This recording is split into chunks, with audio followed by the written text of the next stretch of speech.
রাজদেব চ্যাটার্জি আর নিজের বাবাকে একই সাথে জব্দ করলো বিদ্যা। সম্পূর্ণ জানতে হলে দেখতে থাকো। গল্পে শুরুতেই আমরা দেখতে পারি প্রফেসর বিদ্যা ব্যানার্জি রাজদেব চ্যাটার্জির বাড়িতে চলে এসেছে রাজরিতের বউ হয়ে।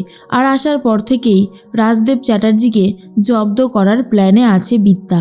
বিদ্যা তখন বলে, দেখুন আপনি শ্বশুরমশাই না ব্যাঘ্র মশাই সেটা কিন্তু আমি বুঝে গেছি। ব্যাঘ্র হয়ে কখন যে ঘাড়ে চেপে বসবেন তার কোনো ঠিক ঠিকানা নেই। যাই হোক, আজকে তো অনেক বড় একটা উৎসব, তাই না?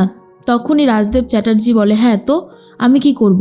এই শোনো, তুমি না এত বেশি কথা বলবে না, তাহলে কিন্তু খুব খারাপ হয়ে যাবে। এর মধ্যেই বিদ্যা তো জানে তাকে ঠিক কী করতে হবে। রাজদেব চ্যাটার্জি রেডি শেডি হয়ে বেরোতে গিয়েছিল, কিন্তু বিদ্যা আটকে দেয়। বলে, আপনি যদি আজকে এখানে না থাকেন, আপনি যদি চলে যান, তাহলে আমিও আর এখানে থাকবো না। কারণ আজ তো ভাত কাপড়ের অনুষ্ঠান আছে, আর এই ভাত কাপড়ের অনুষ্ঠানে শ্বশুরমশাই যদি না থাকে তাহলে কি করে হবে? কারণ আপনাকেই তো আমার ভাত কাপড়ের দায়িত্ব নিতে হবে। আর এটা শোনার পরেই রাজদেব চ্যাটার্জি বলে, আর কি হচ্ছে? আমি কেন তোমার ভাত কাপড়ের দায়িত্ব নিতে যাব? ভাত কাপড়ের দায়িত্ব নেবে তোমার বর, আমার ছেলে। তখন বিদ্যা বলে, কারণ আপনার ছেলের তো নিজস্ব কিছু নেই, তার তো এখনও মেরুদণ্ড শক্ত হয়নি। সে আপনার বিজনেসে ইনভলভ রয়েছে, আর বিজনেসটা হচ্ছে আপনার, তাই আপনি ওকে যেটুকু স্যালারি দেবেন সেটুকুতেই তো সব কিছু হবে। তাই বললাম ভাত কাপড়ের দায়িত্বটা অ্যাকচুয়ালি আপনিই নিচ্ছেন, আর আপনাকে আমাকে বলতে হবে কোন শাড়িটা পরবো, কোন গয়নাটা পরবো। তাই দয়া করে আপনি এখান থেকে যাবেন না। আপনি যদি যান তাহলে কিন্তু আমিও বেরিয়ে চলে যাব। ঠিক সেই মুহূর্তেই কাকিমণি বলে, তুমি কি করতে চাইছো বলো তো? তোমার কোনো কথাই আমরা বুঝে উঠতে পারছি না। বিদ্যা বলে, আমি সিম্পল কিছু কথা বলছি, না বোঝার তো কিছু নেই। আমি এটুকুই বলছি যে রাজদেব চ্যাটার্জি এই বাড়ির কর্তা, আর সেই কর্তা যদি চলে যায় তাহলে কি কোনো শুভ কাজ হতে পারে? পারে না তো। সেজন্যই আমি ওনাকে যেতে বারণ করছি, ব্যাস এইটুকুই। এবার যদি উনি যান, আর সে বিষয়ে আমি বা কি বলতে পারি বলুন তো? তখনই রাজদেব চ্যাটার্জিকে হেন প্রকারে আটকে দেওয়ার চেষ্টা করে বিদ্যা। আর তখনই রাজরিতকে বলে, তোমার বউকে সামলাও, দেখেছো কতটা কি বলছে, আর এটা কি চা কার জন্য?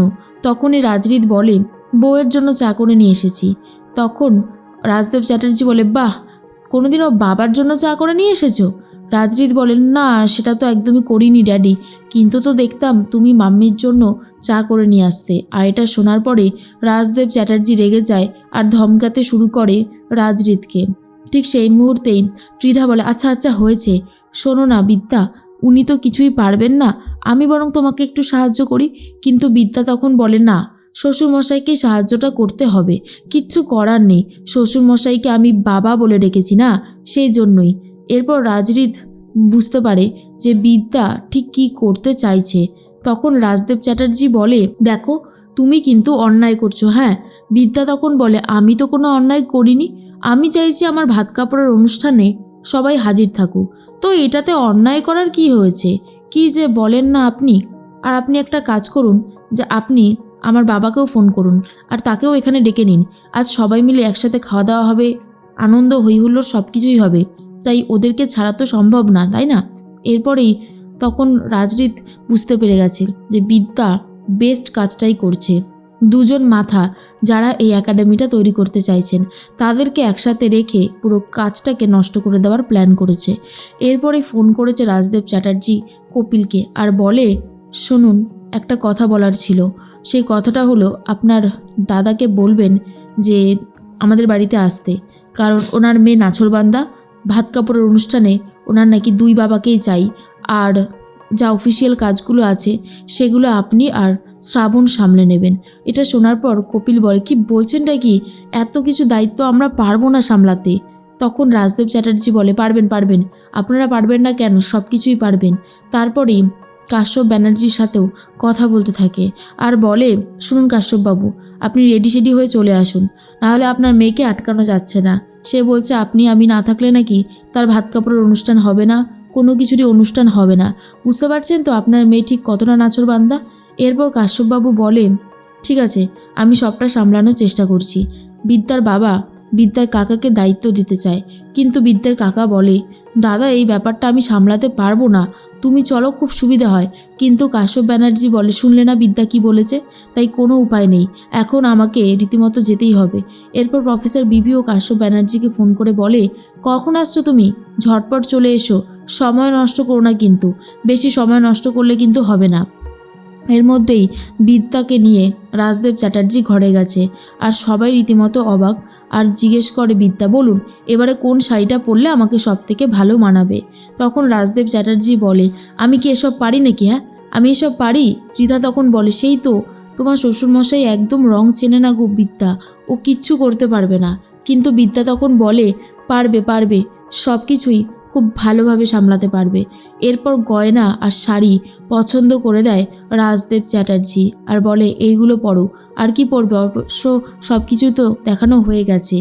তার মধ্যেই প্রফেসর বিবি বলে, আমাকে 36 ঘন্টা আটকে রাখতে চাইছিলেন, এখন দেখুন সেই 36 ঘন্টা আমি কি করে আপনাদেরকে আটকে রাখি, কিছুতেই আপনারা টের পাবেন না, আর ওই দিকের প্ল্যানগুলোও আমি সফল হতে দেব না। এরপর স্টুডেন্টদেরকে ফোন করে বলে, আজ কলেজে কিছু হতে চলেছে, তাই তোমরা খুব সাবধানে থাকবে, কোনোভাবেই নিজেদের জীবনের রিস্ক নেবে না, কিন্তু সব কিছু আবার ভেস্তেও দিতে হবে কোনো শয়তানি প্ল্যান করলে। আমি এই দিকটা সামনে নিচ্ছি, তোমরা ওই দিকটা সামনে নাও, ব্যাস তাহলেই হয়ে যাবে, বুঝতে পারলে। তখনই সবাই বলে, ঠিক আছে ম্যাডাম, আপনি সাবধানে থাকবেন, আপনি যেমন যেমন বলেছেন আমরা ঠিক তেমন তেমনই করব। এর মাঝখানে চলে এসেছে কাশ্যপ ব্যানার্জি। কাশ্যপ ব্যানার্জি আসতেই বিদ্যা বলে, এই তো আমার বাবাও চলে এসেছে, খুব ভালো হয়েছে, দুজনকে নিয়ে এবার আমাদের ভাত কাপড়ের অনুষ্ঠান হবে, শাখা পরবো, সিঁদুর পরবো, লাল পেরে শাড়ি পরবো, আর পায়ে আলতা পরবো, ঠিক যেমনটা ঘরের বউরা থাকে, তাই তো। এরপর যেহেতু কাশ্যপ ব্যানার্জি আর রাজদেব চ্যাটার্জিকে আটকে দিতে পেরেছে বিদ্যা, তাই বিদ্যা নিজের দেওয়া কথাটাও রাখতে চলেছে।